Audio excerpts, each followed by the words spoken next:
What if everything you know about one of history's greatest battles is a lie? They call it Alexander's last great victory, a masterpiece of tactics. But they forgot to ask the Indians. They forgot to ask the king who didn't die, who didn't bow, and who walked away from the battlefield ruling more land than he had before the Greeks ever arrived. History is written by the victors. But what happens when the victor's pen runs dry and the defeated leaves not a single word? We are left with whispers, with shadows, with a giant of a man named Porus, who exists only in the reflection of his enemy's armor. This is not the story you learned in school. This is the story of the man who stopped the world conqueror. This is the truth behind the legend of Porus versus Alexander. The battle was just the beginning. The mystery is just unfolding. What invisible force drives a man who has already conquered the known world to push further into the mist-shrouded valleys of a land he has only dreamed of? By 327 BCE, Alexander of Macedon had done the impossible. He had toppled the mighty Persian Empire, shattered its king, Darius III, and claimed its throne as his own. But for a man like Alexander, victory was never a destination, it was merely a stepping stone. The horizon was not a limit, it was a personal challenge issued by the gods. And to the east, beyond the crumbling satrapies of Persia, lay a land of fabled wealth, ancient wisdom, and profound mystery, India. But was this invasion a glorious quest for knowledge, a desire to see the edge of the world, or was it a calculated act of imperial inheritance? The Persians, under the great Darius, had once extended their grasp as far as the Indus Valley. In Alexander's mind, those lands were rightfully his, rebellious provinces that had slipped from Achaemenid control and were now waiting to be reclaimed by their new master. He wasn't an explorer venturing into the unknown, he was an executor, enforcing a will written by conquest a century earlier. His route into the subcontinent was ruthless and unforgiving. He didn't simply march through the Khyber Pass, he had to earn every inch of it with blood. In the Swat Valley, he encountered the Aspaseoi and Asakanoi tribes. These were not the decadent Persians he had faced at Issus. These were highland warriors who fought with a ferocity that stunned the battle-hardened Macedonians. They didn't form neat phalanx lines. They melted into the hills, raining death from above and ambushing supply lines. It was here, in a fierce assault on a seemingly insignificant stronghold, that Alexander, the man who believed himself invulnerable, the son of Zeus, was struck by an arrow that pierced his lung. For the first time on Indian soil, the conqueror was brought to his knees, gasping for air, his own blood filling his chest. It was a grim omen, a whispered warning that this land would not be easily tamed. This was not Persia. The rules of engagement had changed. The political landscape of the Punjab was a fractured mirror, reflecting petty squabbles and ancient rivalries. King Ambi of Taxila, ever the pragmatist, saw alliance with the invader as a shortcut to regional dominance. He opened his gates, offered gifts, and pledged his elephants. He believed survival meant submission. But across the river, another king watched from the shadows, a king whose very name, Porus, evoked the Sanskrit word for abundance, who traced his lineage not to mortal conquerors, but to the ancient Vedic gods. He did not send gifts. He did not dispatch envoys with flattering words. He sent a message of absolute, unbroken silence. For a man like Alexander, who craved the acknowledgement of his greatness, was the loudest and most infuriating form of defiance. As he stared across the swirling, monsoon-swollen waters of the Indus, the conqueror reportedly remarked to his companions, "I am not afraid of an army of lions led by a sheep. I am afraid of an army of sheep led by a lion." He did not yet know it, but staring back at him from the opposite bank, silent and immovable, was the lion of the Hydaspes. History is a fickle thing, a story told by the victors, they say. But what happens when the victor's pen runs dry, and the defeated leaves not a single written word to posterity? The man we call Porus is a ghost in the Indian historical record. His own people, the Pauravas, left behind no scrolls, no grand inscriptions boasting of his deeds, no monuments to his reign that have survived the relentless march of time. We see him only through a distorted lens, the eyes of his enemies, a shadowy reflection in the polished bronze of Greek armor. So who was this phantom king who dared to block the path of the world conqueror? Historians have spent centuries piecing him together like a shattered urn, trying to reconstruct the man from the fragments left by others. He was a Paurava, the ruler of a powerful tribe with deep, ancient Vedic roots, controlling the fertile and strategic land between the Hydaspes, which we now call the Jhelum, and the Assassines, the modern Chenab. The Greeks, never ones for understatement when describing their foes, painted him as a giant of a man, over 7 feet tall, they claimed. A warrior whose very presence on the battlefield was a weapon in itself, a living standard around which his men could rally. He was a king of the old order, ruling with an iron fist, commanding an army that was not just a fighting force, but a living embodiment of the Indian martial spirit, a tradition stretching back millennia to the epics of the Ramayana and the Mahabharata. And crucially, he was utterly alone. His neighbor and rival, Ambi of Taxila, had sold his soul to the invader, hoping to gain an advantage over his old enemy. Porus stood isolated, a lone sentinel on the banks of the river, the last bulwark against the approaching storm. But perhaps the greatest mystery surrounding Porus is not who he was politically, but where he came from spiritually. Some scholars whisper of a connection to the Yaduvanshi Shurasenas, the fabled clan of the god Krishna himself. Imagine the implications of that for a moment. If true, Alexander was not just fighting a regional king. He was confronting a living legend, a man whose lineage was considered divine, a descendant of the hero god of the Hindu pantheon. The Greek historian Megasthenes, who later traveled to India as an ambassador, would describe an Indian tribe called the Saracenoi, who worshipped Heracles in the land of Mithora. They were almost certainly describing the worship of Krishna. Could it be that Porus's soldiers marched into battle under the banner of a god, believing their king to be his earthly representative, fighting a holy war against the foreign invader? This adds a profound layer of mystery to the coming conflict. As Alexander prepared to cross the river, he was about to face an enemy whose courage was rooted, not in ambition, but in eternity. The conqueror would later reportedly say, "There is something noble in hearing the name of Porus. He has made himself a name for valor." He was right. The name of Porus, whatever his true origins, was about to echo through the ages, not as a footnote to Alexander's glory, but as a challenge to it. Imagine a chessboard where the pieces are armies of thousands, and the board itself is a raging mile-wide river swollen by the fury of a monsoon. That is the picture of the Hydaspes in the late spring of 326 BCE. The gentle river that Porus knew in the dry season had been transformed into a roaring, unpredictable beast, a natural moat that seemed impassable. On one bank, Alexander, the Grand Master of War, the man who had never been denied a crossing, paced with frustration. On the other, Porus waited, immovable as the mountains, his army a living wall of flesh, steel, and leather, daring the invader to try. The numbers, as always when dealing with ancient sources, are a tangled web of propaganda and guesswork. Alexander likely commanded around 34,000 infantry and 7,000 cavalry, a lean, mean, highly disciplined killing machine, veterans of 100 battles. But Porus's force was something the Macedonians had never encountered. Perhaps 30,000 infantry, 4,000 cavalry, 300 chariots, and the trump card, the ultimate psychological weapon, over 200 war elephants.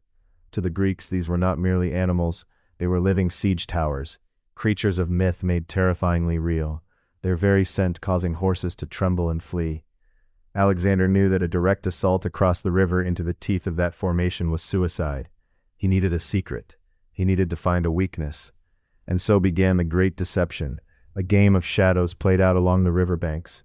For nights on end, Alexander would send his cavalry thundering up and down his side of the river, trumpets blaring, war cries echoing across the water, as if searching for a crossing point. Porus, patient and disciplined, simply shadowed him on his own bank with his mobile forces, refusing to be baited. Alexander even built a massive stockpile of grain, letting it be known through spies that he intended to wait out the entire monsoon season. He established a fake royal headquarters, complete with a decoy king wearing his armor, to lull the Pauravan spies into a false sense of security, to make them believe he had settled in for a long siege. It was a masterpiece of psychological warfare, a campaign of whispers designed to confuse and exhaust. But the gods, it seems, love a gambler. One dark, tempestuous night, a storm of biblical proportions descended upon the plains. Thunder roared so loudly it drowned out all other sound, shaking the very earth. Rain fell in solid sheets, reducing visibility to zero, blinding every sentinel on both sides of the river. It was chaos. It was also the perfect cover.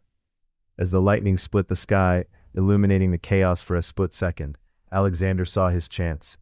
According to Plutarch, in the midst of that terrifying crossing, as men were being burnt to death by thunderbolts striking the water around them, Alexander cried out to the heavens, "O Athenians, can you possibly believe what perils I am undergoing to win glory in your eyes?" The storm was his ally, but it was also a terrifying reminder that in this strange land, even nature itself was an enemy. The night was alive, not with the sound of men, but with the raw, untamed fury of the gods. Under the cover of a howling, screaming storm, Alexander led his elite companions and Hydaspists across the raging Hydaspes. They used skin floats, inflated animal hides, and small boats, a fragile flotilla of wood and leather, against a furious current that could snap a tree in two. The rain was a hammer, pounding them mercilessly. The wind was a demon, trying to tear them from their vessels, and the thunder was a constant, terrifying drumbeat of doom, punctuated by flashes of lightning that revealed the sheer madness of their endeavor. It was a leap of faith into the black abyss, but as dawn's first gray, sickly light crept across the churning water, Alexander's elite forces stumbled ashore, not on the mainland they had aimed for, but on a large, densely wooded island. It was a potentially catastrophic error, leaving them stranded and exposed, cut off from the rest of their army by a channel of fast-flowing water. For a moment, the plan teetered on the edge of disaster. Yet fortune, as it so often did, favored the bold. The storm had been so violent that the island was now partially connected to the far bank by a temporary bridge of mud, uprooted trees, and swirling debris. Without hesitation, they waded into the chest-high water, gasping for breath, fighting the current, and finally, after what felt like an eternity, they set foot on enemy soil. The alarm was raised, but too late. Porus's son, also named Porus, a young prince burning with the fire of youth and desperate to prove himself worthy of his father's name, gathered a small, advance force of chariots and cavalry and raced to meet the invaders before they could form up. What happened next was a brutal, muddy, and tragically one-sided skirmish. The Indian chariots, so feared on the dry plains, were utterly useless. The heavy rain had turned the earth to a thick, clinging glue, their wheels locked solid, their horses panicked and thrashed in the mire. The young prince, trapped in his own vehicle, surrounded by the enemy, was cut down fighting. His small force was routed, fleeing back through the dawn light to inform his father of the invasion.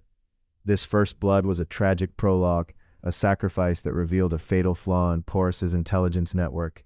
He had been completely fooled by Alexander's month-long campaign of deception. But it also sent a chillingly clear message to Alexander. This king's son fought and died where he stood, rather than retreat. What must the father be like? As Alexander reorganized his soaked but victorious men, counting his blessings and his losses, he saw the horizon to the south begin to darken. It was not another storm, it was the main army of King Porus, marching in perfect, terrifying silence to meet him. The conqueror knew that the real battle, the one that would define his legacy forever, was about to begin. As he once said to his men before another hard fight, "How great are the dangers I face to win a good name in Athens." Today, that name would be tested against a king who valued honor far above life itself. When the two armies finally saw each other across the muddy, churned-up plain, it was not just a meeting of men, but a collision of entire worlds. Porus, the giant king, had deployed his forces with the cunning of a veteran who had learned war in the cradle. He did not place his 200 elephants in a stampeding herd, as the Macedonians might have expected. Instead, he spaced them at intervals of roughly 100 feet along his entire front line. Behind each monstrous beast, he positioned infantry, ready to exploit the chaos the elephants would create. On his two wings, he anchored his cavalry, giving his line the appearance of a fortress with mobile, armored gates. It was a formation designed for one purpose: to terrify the Macedonian horses, which had never seen or smelled such creatures, and to shatter the rigid, disciplined lines of the Macedonian phalanx. It was a masterpiece of defensive strategy, born of generations of warfare on the Indian subcontinent. Alexander stared at this living fortress from atop his horse, Bucephalus, and knew instantly that his usual hammer and anvil tactic, The phalanx pinning the enemy, while the cavalry smashed into their flank, would fail here. Charging headlong into that wall of elephants was simply death. So he did what he always did when faced with the impossible. He improvised. He began the battle by sending his Scythian horse archers to shower Porus's left wing with a stinging hail of arrows, a constant, maddening harassment designed to provoke. The Indian cavalry on that wing, proud and eager for battle, took the bait. They surged forward from their position, chasing the elusive horse archers. It was the exact reaction Alexander had hoped for. As the Indian left wing advanced, their comrades on the right wing, seeing the gap in the line, instinctively moved to support them, leaving their own flank dangerously exposed. At that precise critical moment, Alexander sprung his trap. He unleashed his trusted general, Conus, with a powerful force of cavalry, to swing wide and strike the unsuspecting Indian horsemen from the rear. The Indian cavalry, caught in a swirling vise of lances and swords, unable to form a proper line, was annihilated within the space of an hour. With their cavalry destroyed, Porus's infantry and elephants were left isolated on the field. And then, the real horror of the Hydaspes began. The Macedonian phalanx, those dense forests of long sarissa pikes, advanced on the elephants. The beasts crashed into them with terrible force, trampling men into bloody pulp, tossing others through the air with their tusks, like broken dolls. But the Greeks had learned from their terrifying encounters in the Persian campaigns. They surrounded the giants, jabbing relentlessly at their soft underbellies and legs, hacking at their trunks with curved swords. Archers picked off the mahouts, the drivers, one by one. Driven mad with unbearable pain and confusion, the elephants turned. They stopped being Porus's ultimate weapon and became his worst enemy, crashing back into his own infantry ranks, crushing friend and foe alike in their panic. It was chaos, a scene from an ancient nightmare of blood and trumpeting terror. In the midst of this carnage, a philosophy Alexander once expressed seemed to hang in the air. I am not commanding my soldiers through force. They follow me because they see my sweat and share my dangers. On the blood-soaked banks of the Hydaspes, that bond between king and soldier was tested to its absolute limit. When the dust finally settled on the battlefield, when the screams of the dying faded into a low moaning carried by the wind, a different kind of battle began. The battle of the historians. The ancient sources, our only windows into this world, are not clear panes of glass. They are thick, fogged, and distorted by bias, propaganda, and the agendas of their authors. How many men actually died at the Hydaspes? If you ask Arrian, writing centuries later but using lost contemporary sources, he'll tell you with authority that the Macedonians slaughtered 20,000 Indian infantry and 3,000 cavalry, a massacre of epic proportions. Diodorus Siculus, however, presents a more modest figure of 12,000 dead and 9,000 captured. For the Macedonians, the numbers become suspiciously low, almost impossibly so. Some sources claim as few as 80 infantry and 280 cavalry killed. It is a classic example of victor's math, designed to amplify glory and minimize the cost of achieving it. But let us step back and think like detectives, not like ancient chroniclers. Can you realistically slaughter 20,000 men in just a few hours of ancient close-quarters combat, especially when the enemy's front line is composed of hundreds of panicked, stampeding elephants crushing their own men? Modern military scholars raise a highly skeptical eyebrow. They whisper that the figures are grossly inflated, a classic Greek literary technique to make their hero Alexander appear even more divine and his victory even more monumental. The reality of the carnage was likely far more brutal, far more balanced, and far more costly for the victor. The Macedonian phalanx took horrific losses in those swirling minutes when the elephants were in their prime. Those weren't just numbers on a page. They were veteran soldiers, the backbone of the army, crushed into the mud by tons of enraged flesh. And then there's the Indian nationalist perspective, a powerful counter-narrative that has gained strength over the centuries.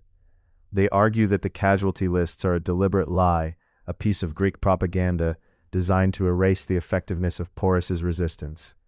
They point to a glaring logical inconsistency. If Alexander had truly won such a decisive one-sided victory, why did his own army mutiny and refuse to march further east immediately afterward? Why did he need to negotiate so carefully so respectfully, with a supposedly defeated foe, granting him more territory than he had before. They argue that the Hydaspes was at best a tactical draw, a Pyrrhic victory, that so blunted the Macedonian spirit that the army's will to conquer simply evaporated. The numbers, they say, don't add up because they were never meant to. They were meant to tell a story that served the conqueror. As Alexander himself once shrewdly noted to his men, "Remember, upon the conduct of each depends the fate of all." The same could be said of the historians who recorded the event. The fate of our entire understanding of this battle depends entirely upon whose conduct and whose narrative they chose to praise or to bury. The true body count remains one of history's most tightly guarded and bitterly contested secrets. The battlefield of the Hydaspes had become a charnel house. Wreckage of chariots, the twisted bodies of men and horses, and the massive still forms of dead elephants littered the plain as far as the eye could see. The air was thick with the stench of blood and death. In the midst of this desolation, a giant of a man stood alone, leaning heavily on his sword. It was King Porus. He was wounded in at least 9 places, an arrow still protruding from his shoulder, his right arm hanging limp and useless at his side. He had fought with a savage, desperate courage until he could fight no more, sitting tall atop his war elephant, directing his men until the very end, a living symbol of defiance. When he finally dismounted, surrounded by the wreckage of his army, he did not run, he did not grovel or hide his face. He simply waited, a mountain of a man amidst a valley of death. Alexander, curious beyond measure, rode forward with a small escort of his companions to meet him. He stopped his horse a few feet away and simply stared. The Greek historians, eager to paint their hero in a noble light, describe a moment of pure, unadulterated admiration. Alexander looked past the wounds and the defeat and saw not a vanquished foe, but a warrior of unparalleled stature. A true king. Breaking the silence, he was the first to speak. "What treatment would you like?" he asked, the question hanging in the air between them. Porus's reply, spoken with the last shreds of his strength, has echoed through the millennia. He looked Alexander directly in the eye, refusing to lower his gaze, and said, "Treat me, O Alexander, like a king." In some versions of the story, passed down through Plutarch and Arrian, it is even more profound, a challenge wrapped in dignity, as a king should treat a king. Was this a moment of spontaneous, genuine admiration as the Greeks claimed, or was it a calculated political performance, staged for maximum effect? Perhaps it was both. Alexander was a master of political theater, keenly aware of how his actions would be perceived. Sparing Porus was not just an act of mercy, it was a strategic masterstroke of the highest order. By not only sparing his life but restoring his kingdom and even adding territory to it, he instantly transformed a deadly, determined enemy into a loyal, grateful satrap. He secured the entire Punjab region without having to leave behind a massive and vulnerable occupation force. It was conquest through co-option, a far more efficient method than brute force. But we must also consider a darker, more mysterious possibility that the romanticized accounts conceal. Was this public surrender merely the public face of a private, pragmatic negotiation? Some scholars hint that Porus may have agreed to a conditional submission, but only on the understanding that he would retain his power and autonomy.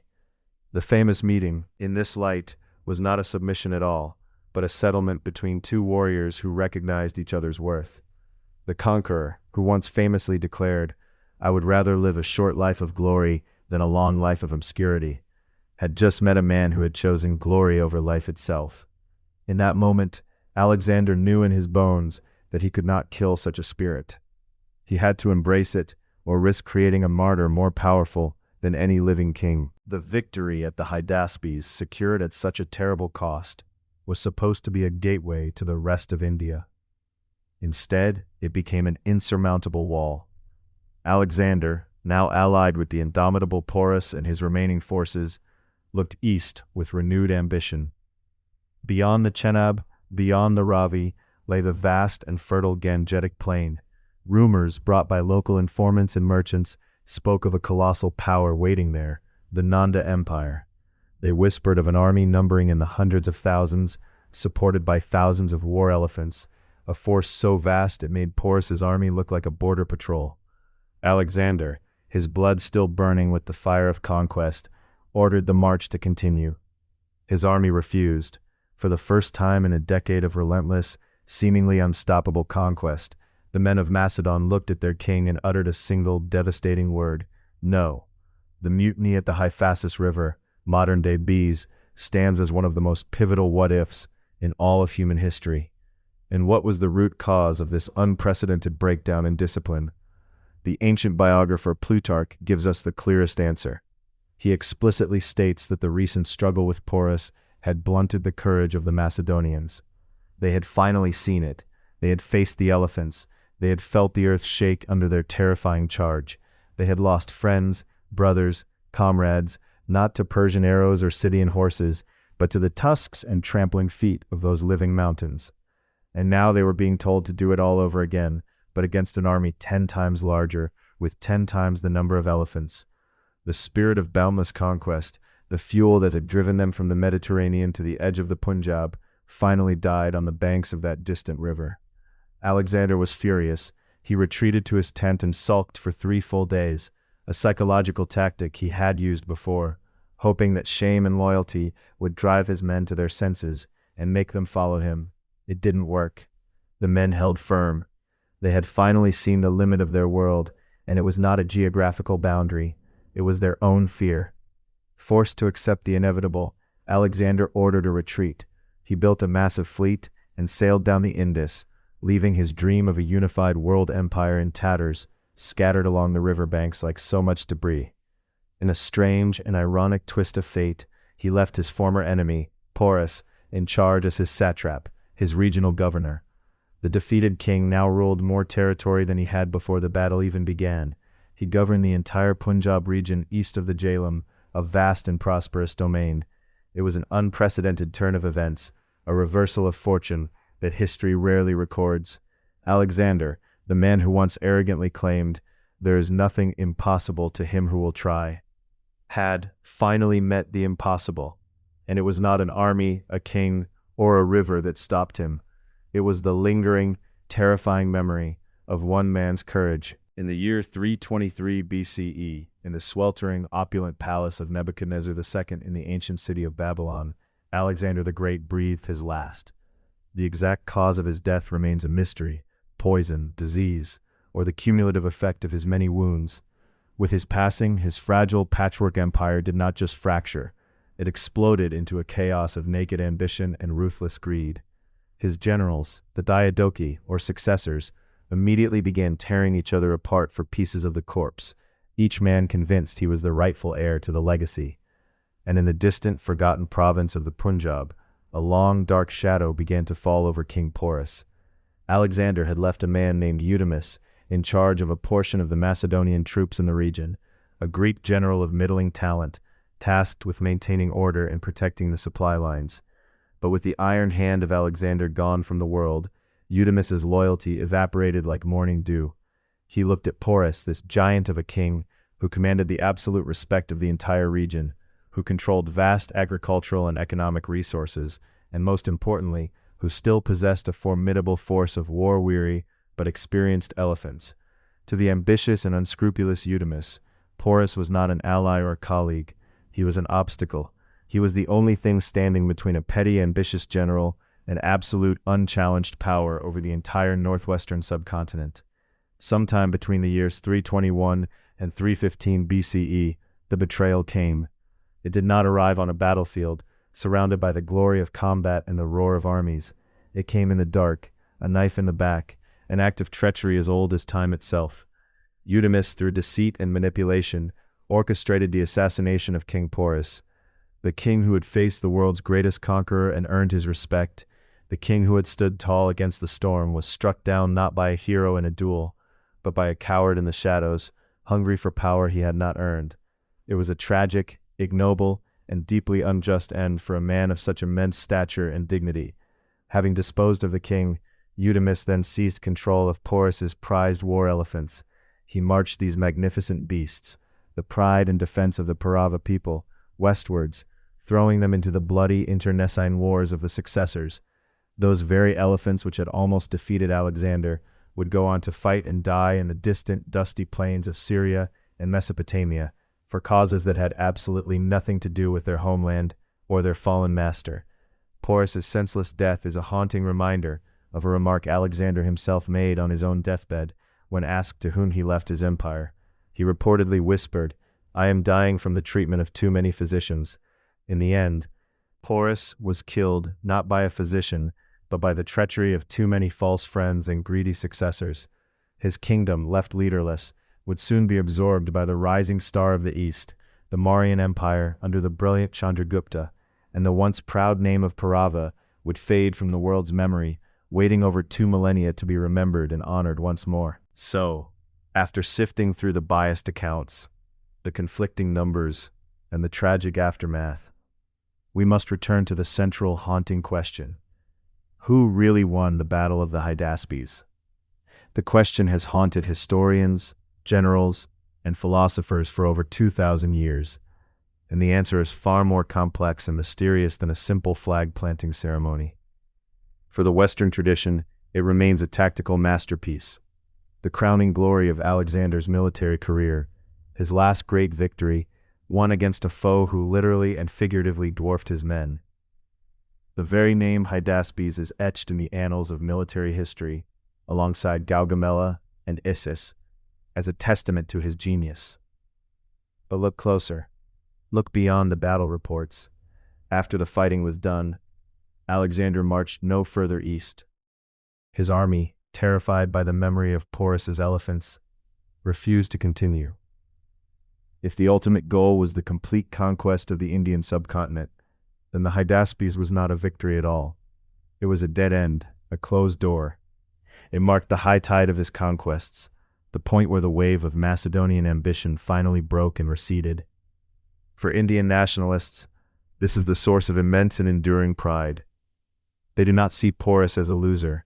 They see him as the first and only Indian king to stop the world conqueror in his tracks, to fight him to a bloody standstill and force him to turn back. In their powerful national narrative, the Hydaspes was a moral and strategic victory, a glorious testament to the unyielding courage of Indian kings who would rather die with honor on the battlefield than bow in submission to a foreign invader. Perhaps the most satisfying truth is far more nuanced. Perhaps they both won in the ways that mattered most to each of them. Alexander won the tactical battle, securing his reputation for invincibility and adding a spectacular victory to his legend. But Porus won the peace.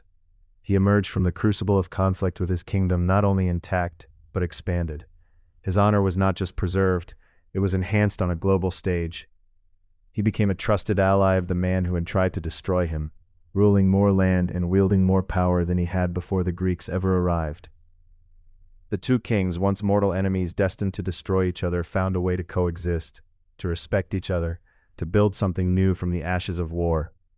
It is a profound and often overlooked lesson in the strange alchemy of war, diplomacy, and mutual respect. Today, the mystery deepens. Alexander, in a fit of grief and commemoration, founded 2 cities on the opposite banks of the Hydaspes to honor his fallen horse, Bucephalus, and his great victory, Bucephala and Nicaea. They were once thriving metropolises, centers of Hellenistic culture in the heart of India. But where are they? The sands of time, the shifting rivers, and the relentless jungle have swallowed them whole. Archaeologists have searched for centuries, following clues in ancient texts, but the cities of Alexander remain lost, their stones hidden beneath the changing landscape of modern Pakistan. The final resting places of these 2 great kings are equally shrouded in mystery. Alexander's tomb lost somewhere in the labyrinth of Alexandria, Porus's grave unknown and unmarked. This double disappearance mirrors the battle itself, a clash of titans whose final act, whose ultimate truth, is forever shrouded in the mist of time. As Alexander himself once reflected on the cost of glory, "How great are the dangers I faced to win a good name in Athens." For Porus, the danger was never for a name in a distant city. The danger was to win a good name in the court of eternity. And in that, beyond any shadow of a doubt, he succeeded. And so we return to the question we asked at the beginning. Who really won the Battle of the Hydaspes? The answer, it seems, depends entirely on whose story you choose to believe. Alexander won the battle. He secured his name in the Western annals of military genius. But Porus won the peace. He won the respect of his enemy, the loyalty of his people, and a legacy that refuses to be erased, even by the sands of time. 2 kings, 2 legacies, 2 cities, Nicaea and Bucephala, swallowed by the earth, their locations a mystery, lost to history. Alexander's tomb, vanished. Porus's grave, unknown. Perhaps that is the final truth of the Hydaspes. It was never about who conquered whom. It was about 2 lions who recognized each other across a river, and in doing so, etched their names into eternity. The legend endures, the mystery remains, and the question still echoes. If you enjoy unraveling war mysteries with us, hit that like button and subscribe to Chronicles of Command for more untold stories from the front lines.